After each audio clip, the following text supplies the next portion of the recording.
Hello दोस्तों, नमस्कार। बात कर लेते हैं आज के दिन भर की सारी बड़ी खबरों की, जहां सबसे पहले आपको बताएंगे टेबल पर अमेरिका के साथ नहीं बैठेगा ईरान। जी हां, उधर भारत ने खाड़ी देशों संग बना दिया मास्टर प्लान, हॉर्मुज को खोलने पर बड़ा फोकस। बताएंगे ईरान ने बातचीत से पहले अमेरिका के सामने रख दी दो सबसे बड़ी शर्तें। कह दिया बिना इन दोनों शर्तों को पूरा किए बगैर इसके नहीं करेंगे तुम्हारे साथ कोई भी बातचीत। और जेडी वेंस खाली बैठे हुए हैं पाकिस्तान में, इंतजार कर रहे हैं ईरान का। ऐसे ही समय पर ईरान ने भी चल दी अपनी सबसे बड़ी चाल, पाकिस्तान को बना दिया मोहरा और खेल गया अमेरिका के साथ बड़ा गेम। वहीं आग बबूला हुए डोनाल्ड ट्रंप। बताएंगे ट्रंप ने दे दी ईरान को बहुत बड़ी धमकी। उधर धड़ाधड़ लेबनान पर अटैक कर रहा है दोस्तों इजराइल। तो वहीं इजराइल लेबनान बॉर्डर पर 600 भारतीय सैनिक तैनात। जी हां, चौंकाने वाली खबर। इजराइल लेबनान बॉर्डर पर 600 भारतीय सैनिक, इधर संपर्क में इंडियन आर्मी। क्या है सबसे बड़ी खबर? साथ ही साथ अमेरिका के लिए घंटे की खबर बताएंगे। चीन और नॉर्थ कोरिया मिलकर खौफनाक वार करने वाले हैं दोस्तों। किम जोंग उनसे क्यों मिले वांग यी? युद्ध के बीच में कैसी है ये कहानी, क्या है इसका मतलब? तो वहीं बंगाल चुनावों में शेख हसीना की क्यों हो रही है चर्चा?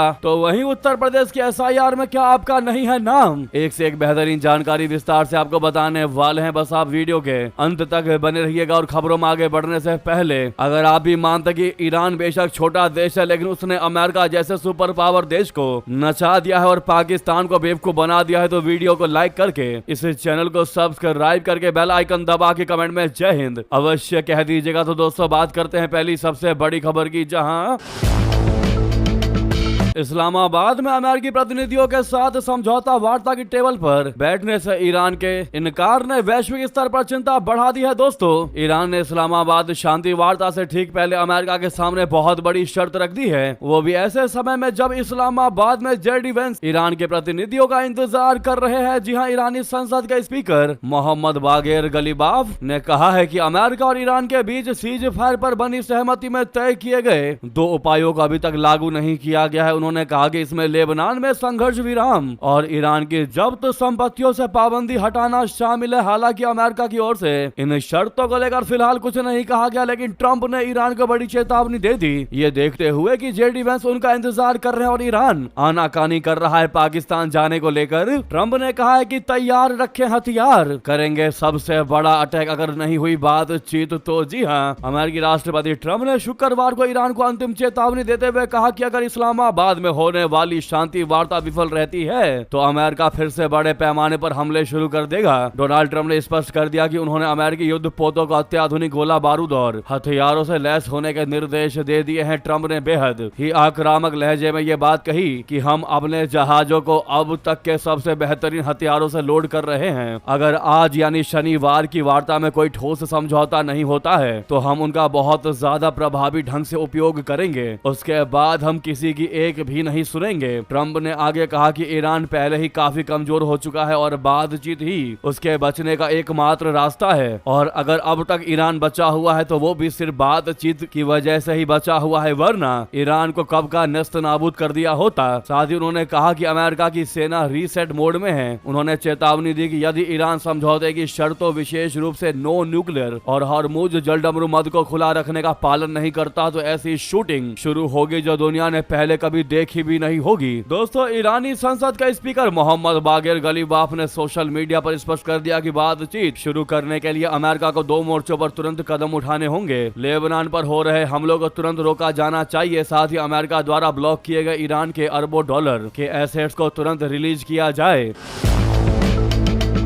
ईरानी सेना के प्रवक्ता इब्राहिम जोल्फाकरी ने तो यहां तक चेतावनी दे दी कि अगर लेबनान पर हमले नहीं रुके तो ईरान किसी भी बातचीत का हिस्सा नहीं बनेगा। जी हां, उधर ट्रंप की धमकियों पर ईरान के आईआरजीसी ने भी बड़ी धमकी और चेतावनी दी। कहा, तुम्हें क्या लगता है कि तुम्हारे पास ही हथियार है? हमारी उंगलियों पर अभी भी ट्रिगर ही है, हम चाहे तो अभी भी इस ट्रिगर को दबा सकते हैं। ईरान के इस्लामिक रिवॉल्यूशनरी गार्ड कोर बोले तो आईआरजीसी ने कहा है कि हम अमेरिका और दूसरे दुश्मनों के सामने ये साफ कर देना चाहते हैं कि हमारी उंगलियां अभी भी ट्रिगर शिखर पर मौजूद हैं। IRGC ने कहा कि इस्लामी क्रांति के नेता और सशस्त्र बलों के कमांडर इन चीफ द्वारा जारी किए गए गहन मनोबल बढ़ाने वाले और प्रेरणादायक संदेश के बाद हम ये घोषणा करते हैं कि अमेरिकी और जियोनिस्ट दुश्मनों द्वारा समझौते के बार बार उल्लंघन को देखते हुए इस्लामी गणतंत्र ईरान के सशस्त्र बल पूरी तरीके से तैयार हैं, ठीक वैसे ही जैसे थोपे गए युद्ध के दौरान और 43 दिनों की असमान लड़ाई के समय थी। अमेरिका के अपराधी नेताओं, बच्चों की हत्या करने वाली जैनी सत्ता और उनके पराजित कमांडरों व सैन्य कर्मियों को विजयी, शक्तिशाली और वीर ईरानी जनता को या फिर अजय इस्लामी प्रतिरोध मोर्चे को धमकाने का कोई अधिकार नहीं है।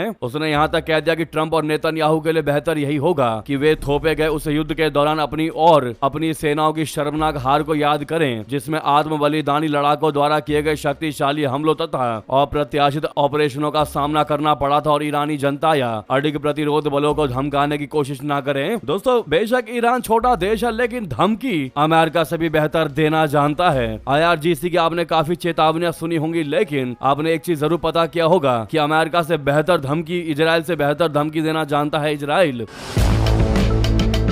वहीं आपको बता दो, जिस प्रकार से लेबनान पर लगातार अटैक कर रहे हैं इजराइल की सेना, वहीं इस बॉर्डर पर 600 भारतीय सैनिक तैनात है। दोस्तों, संपर्क में है भारतीय आर्मी के बंकर से ऑपरेट कर रहे हैं पीस कीपर्स। जी हां दोस्तों, इजराइल के अटैक में लेबनान में हुई सिविलियंस की मौत पर भारत ने चिंता जताई है। यूनिफिल बोले तो United Nations interim force in Lebanon के तहत भारतीय सेना का एक इन्फेंट्री बटालियन ग्रुप भी ब्लू लाइन में तैनात है। इसमें करीब 600 भारतीय सैनिक हैं। भारतीय सेना यहाँ तैनात भारतीय सैनिकों के लगातार संपर्क में है और हालात पर लगातार नजर बनाए हुए हैं। इजराइल और लेबनान के बीच के एरिया को ब्लू लाइन के नाम से जाना जाता है। ब्लू लाइन की कुल लंबाई 120 किलोमीटर है। ये एक बफर जोन है जहां UN फोर्स तैनात है, जो पीस कीपिंग फोर्स है। ब्लू लाइन पर यूनिफिल के तहत भारत सहित दुनिया के 50 देशों की सेना के 10,000 से ज्यादा सैनिक तैनात हैं। सूत्रों के मुताबिक हालात की गंभीरता को देखते हुए यूनिफिल के तहत तैनात भारतीय सैनिक और दूसरे देशों के पीस कीपर टैक्टिकल एक्शन की तरह मूवमेंट कर रहे हैं। जी हाँ दोस्तों, तो वहीं आपके लिए बेहतर जानकारी के मुताबिक आपको बता दें कि ईरान अमेरिका सीज फायर वार्तालाप से पहले इजराइल और लेबनान के राजदूतों की बातचीत आज होने वाली है। दोस्तों, दोनों देशों ने अपनी शर्तें भी बता दी हैं। पाकिस्तान की राजधानी इस्लामाबाद में शनिवार यानी आज होने वाले ईरान और अमेरिका की बातचीत से पहले इजराइल, लेबनान और अमेरिका के राजदूत आज शुरुआती बातचीत करेंगे। इन तीनों देशों के राजनयिकों के बीच ये बातचीत अमेरिका की राजधानी वॉशिंगटन DC में होगी। CNN रिपोर्ट के मुताबिक इजराइल, लेबनान और अमेरिका के राजदूत आज वॉशिंगटन DC में शुरुआती बातचीत का पहला दौर करेंगे। बातचीत से जुड़े एक इजरायली अधिकारी और सूत्र ने बताया कि इसका मकसद इजराइल और लेबनान के बीच भविष्य की बातचीत के लिए जमीन तैयार करना है। तो वहीं दोस्तों,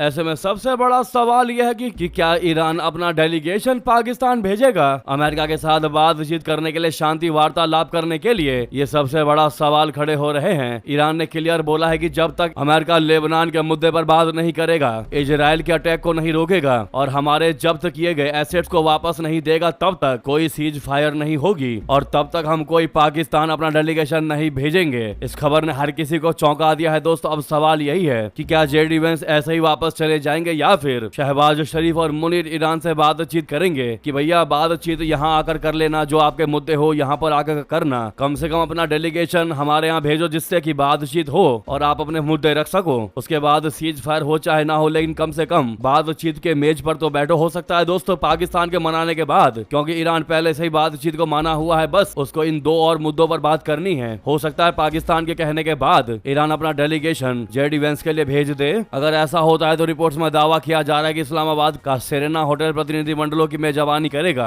इस्लामाबाद के रेड जोन में विदेश मंत्रालय के बगल में स्थित ये होटल महत्वपूर्ण सरकारी इमारतों और दूतावासों के बीच स्थित है। इस होटल को बुधवार शाम से ही रविवार तक के लिए बुक कर लिया गया है और मेहमानों से होटल खाली करवा लिया गया है। ये भी बताया जा रहा है कि चूंकि पाकिस्तान के प्रधानमंत्री मेजबान है, इसीलिए बातचीत हिल टॉप पर स्थित प्रधानमंत्री आवास में भी हो सकती है। वहीं अमेरिका ईरान वार्ता से पहले दोस्तों पाकिस्तान की पुलिस और काउंटर टेररिज्म विभाग ने 323 घरों की जमकर तलाशी ली, जिसमें कि 26 संदिग्ध को हिरासत में लिया। 26 लोगों को शक के घेरे में हिरासत में ले लिया है। दोस्तों, इसके अलावा परसों रात से लेकर ही कल सुबह तक इस्लामाबाद पुलिस 901 लोगों से पूछताछ और तलाशी ले चुकी है। 285 ग्राम ड्रग्स भी बरामद की है इस एरिया से। यानी कि JD Vance और ईरान के इस बैठक की वजह से इस पूरे इलाके को लॉकडाउन में तब्दील कर दिया है। दोस्तों, वहीं आपको बता दें सबसे बड़ी और चौंका देने वाली खबर, घंटों का सफर तय कर हॉर्मुज पहुंचा ही था बांग्लादेशी जहाज कि ईरान ने कह दिया जहां से आए वहीं लौट जाओ वरना बहुत बुरा होगा। जी हाँ, अमेरिका ईरान जंग की वजह से दुनिया के कई देश प्रभावित हुए हैं, लेकिन बांग्लादेश समेत कुछ देशों को भयंकर नुकसान पहुंचा है। बांग्लादेश तेल और गैस के संकट से जूझ रहा है। इस बीच उसको एक और झटका देने वाली खबर है, ईरान ने एक बांग्लादेशी जहाज को स्ट्रेट ऑफ हॉर्मुज पार करने की इजाजत नहीं दी और उसे वापस लौट जाने के लिए कह दिया। अहम बात यह है कि बांग्लादेशी जहाज करीब 40 घंटे का सफर तय करके पहुंचा था। द डेली स्टार की रिपोर्ट के मुताबिक बांग्लादेश शिपिंग कॉर्पोरेशन के मैनेजिंग डायरेक्टर महमूदुल मलिक ने बताया कि बांग्लादेशी जहाज सऊदी अरबिया के राज अल खैर बंदरगाह से केप टाउन के लिए रवाना हुआ था। इसमें 37,000 टन फॉस्फेट उर्वरक लदा हुआ है, लेकिन जैसे ही जहाज हॉर्मुज पहुंचा उसे लौटने के लिए कह दिया गया। जहाज ने हॉर्मुज पार करने की इजाजत मांगी थी, लेकिन उसे रास्ता नहीं दिया गया। इतना ही नहीं दोस्तों, वहीं आपको बता दे हॉर्मुज पर जहाजों के लिए कड़ी शर्तें रख दी ईरान ने। ईरानी बैंक में अकाउंट खुलवाओ, उसके बाद रियाल में पेमेंट कर दो। जी हाँ दोस्तों, ऐसे ऐसे शर्त रखे हैं ईरान ने। ईरान ने कहा है कि स्ट्रेट ऑफ हॉर्मुज से जहाजों के गुजरने के लिए ट्रांजिट फीस उसकी मुद्रा रियाल में चुकानी होगी। इसके लिए ईरानी संसद में एक प्रस्ताव लाया गया है। प्रस्ताव हॉर्मुज स्ट्रेट पर ईरान के नियंत्रण को और अधिक मजबूत करने की बड़ी कोशिश के रूप में देखा जा रहा है। ईरान की संसद की नेशनल सिक्योरिटी कमीशन के प्रमुख ने कहा है कि संसद में पेश एक प्रस्ताव के तहत इस स्ट्रेट से गुजरने वाले जहाजों को शुल्क ईरानी मुद्रा में देना होगा। मुंबई स्थित ईरान के वाणिज्य दूतावास के एक सोशल मीडिया पोस्ट के हवाले से यह जानकारी दी गई है, जो आप सामने देख पा रहे हैं। पोस्ट में ईरानी दूतावास ने आगे लिखा कि स्ट्रेट ऑफ हॉर्मुज की सुरक्षा और सतत विकास के लिए तैयार रणनीतिक एक्शन प्लान में सरकार आवश्यकता पड़ने पर ओमान के साथ समझौता कर सकती है। हालांकि यह प्रावधान योजना का मुख्य हिस्सा नहीं बल्कि सेकेंडरी प्रावधान है।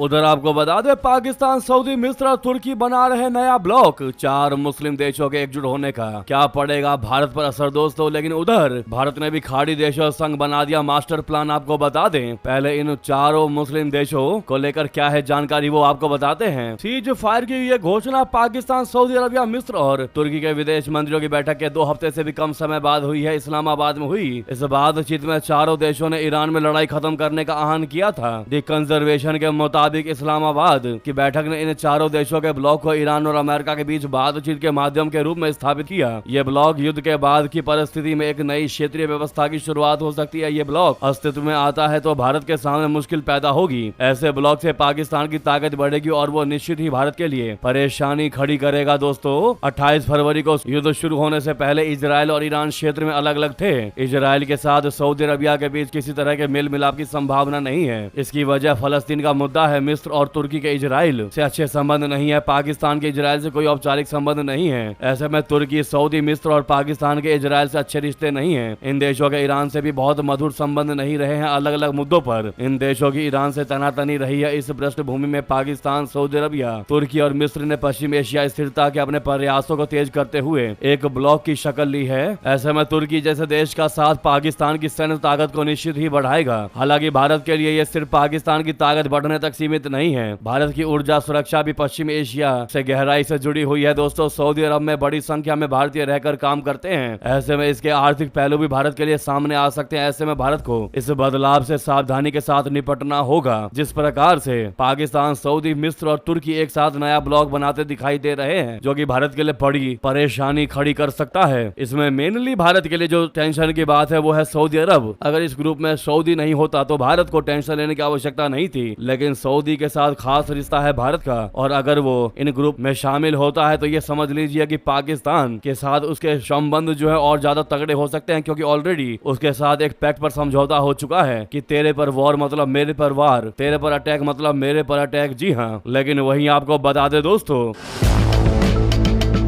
उधर मॉरिशस में जयशंकर जी की नेपाल और भूटान के विदेश मंत्रियों से भी तगड़ी मुलाकात। भारत के विदेश मंत्री जयशंकर जी ने शुक्रवार को मॉरिशस में 9वें इंडियन ओशन कॉन्फ्रेंस के दौरान नेपाल और भूटान के अपने समकक्षों से मुलाकात की। भूटान के विदेश मंत्री DN धुंगगेल से मुलाकात के बाद जयशंकर जी ने कहा कि दोनों देशों की साझेदारी लगातार आगे बढ़ रही है और मजबूत हो रही है। जयशंकर जी ने सोशल मीडिया प्लेटफॉर्म एक्सपोस्ट में कहा कि आज पोर्ट लुइस में भूटान के विदेश मंत्री DN धुंगगेल के साथ गर्मजोशी भरी बातचीत हुई। हमारी खास और भरोसेमंद साझेदारी लगातार आगे बढ़ रही और फल फूल रही है। वही फॉरेन एक्सपर्ट अशोक सज्जनहार ने इस मुद्दे पर कहा कि जयशंकर जी की यात्रा का रणनीतिक महत्व बताते हुए कहा कि जयशंकर जी की मॉरिशस और संयुक्त अरब अमीरात की यात्रा काफी अहम मानी जा रही है। मॉरिशस में इंडियन ओशन कॉन्फ्रेंस हो रही है, जहां भारत एक बड़े सुरक्षा सहयोगी के रूप में अपनी मजबूत मौजूदगी दिखाता है। जहां तक यूएई की बात है, भारत के उसके साथ रिश्ते पिछले 10 वर्षों में बहुत मजबूत हुए हैं। यूएई भारत को तेल सप्लाई करने वाला एक बड़ा देश है।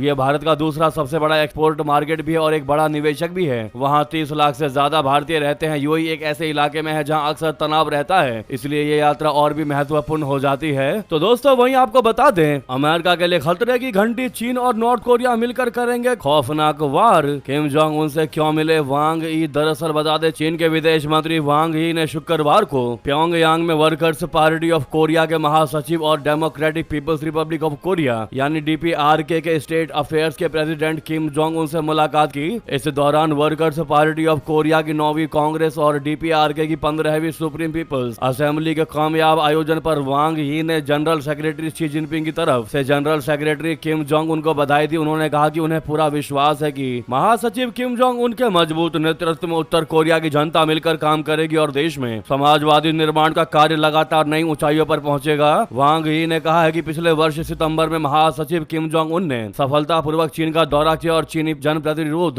युद्ध और विश्व फांसीवाद विरोधी युद्ध की विजय की 80वीं वर्षगांठ के अवसर पर आयोजित कार्यक्रम में भाग लिया। उस दौरान महासचिव शी जिनपिंग और महासचिव किम जोंग उन के बीच ऐतिहासिक बैठक हुई, जिसने चीन उत्तर कोरिया संबंधों को रणनीतिक दिशा दी और द्विपक्षीय संबंधों में एक नया अध्याय शुरू करने में मदद दी। उधर आपको बता दें, ब्रिटिश पीएम स्टारमर का विस्फोटक बयान, कहा ट्रंप पुतिन से तंग आ चुका हूं। जी हां दोस्तों, ईरान जंग और वैश्विक तेल संकट के बीच अब ब्रिटेन की नाराजगी खुलकर सामने आने लगी है। ब्रिटिश प्रधानमंत्री कीर स्टारमर ने साफ शब्दों में कहा है कि वो अमेरिका और रशिया की नीतियों से तंग आ चुके हैं। उनका कहना है कि इन देशों के फैसलों का सीधा असर ब्रिटेन के आम लोगों की जेब पर पड़ रहा है। एक इंटरव्यू में स्टारमर ने अपनी झुंझलाहट जाहिर करते हुए कहा कि मैं इस बात से परेशान हो चुका हूँ कि देश भर के परिवारों और कारोबारियों के ऊर्जा बिल ऊपर नीचे होते रहते हैं, सिर्फ इसलिए क्योंकि दुनिया के किसी कोने में पुतिन या ट्रंप क्या फैसला लेते हैं। उनका यह बयान ऐसे समय आया है जब ईरान जंग के कारण तेल की कीमतों में भारी उतार चढ़ाव देखने को मिल रहा है। दोस्तों उनका कहना भी कहीं ना कहीं सही है। आपको बता दें, जानकारी ये भी है कि सीज फायर के बाद भी सस्ती नहीं होंगी गैस या तेल। जी हाँ दोस्तों, लेकिन कब मिलेगी राहत वो भी आपको बता दें। अमेरिका के राष्ट्रपति ट्रंप द्वारा 8 अप्रैल को ईरान संघर्ष में सीज फायर की घोषणा के बाद ये उम्मीद जग गई थी कि अब तेल और गैस की कीमतें बड़ी गिरावट आएंगी और ये चीजें सस्ती हो जाएंगी। हालांकि शुरुआती राहत के बावजूद हकीकत कुछ और ही है। विशेषज्ञों का कहना है कि हॉर्मुज